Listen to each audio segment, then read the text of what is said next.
Nah, jadi sekali lagi itu yang perlu dipahami. Nah, tapi yang tidak boleh hakim itu ketika terdakwa, ya Anda salah, nggak boleh. Nah, itu nggak boleh.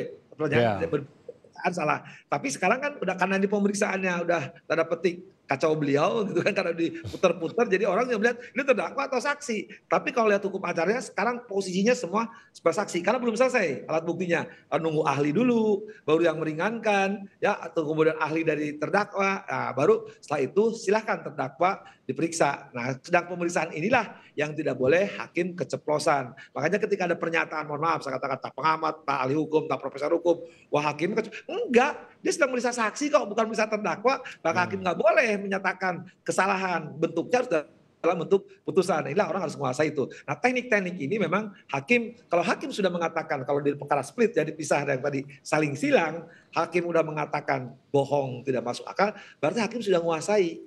Buat terdakwa ini sebenarnya, karena saya pengamat boleh ya, ini udah itu salah akan kena gitu kan. Cuman tadi sering saya katakan tinggal ini main hukumannya. Apakah terhadap FS ya akan hukumannya maksimal? Apakah MRR PC juga hukumannya gimana?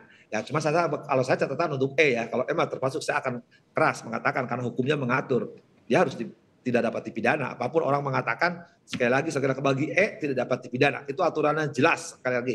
Konvensi internasional 2 yang diratifikasi di undang-undang ya. Nah, tidak jangankan jadi terdakwa diproses pun tidak karena dia JC. Itu konsep JC itu yang sekarang banyak penegak hukum tidak tahu. Yang tadi mungkin tapi kalau Timi mengaitkan saksi mahkota itulah konsep saksi mahkota yang di kita di split. Kasih saksi mahkota oke, boleh. Tapi kalau JC konsep baru ya di dua konvensi dunia manapun tidak diadili. Bahkan pemeriksaannya juga tidak langsung. Cuma saya salut lagi kayak ini karena kooperatif lurus dia mau aja sidang Diikutin aja gitu ya. oh, ikutin mau aja. Dia ngomong juga, lihat reaksi dia. Berapa dengan KM, dengan RR, bahkan dengan Sambo kemarin.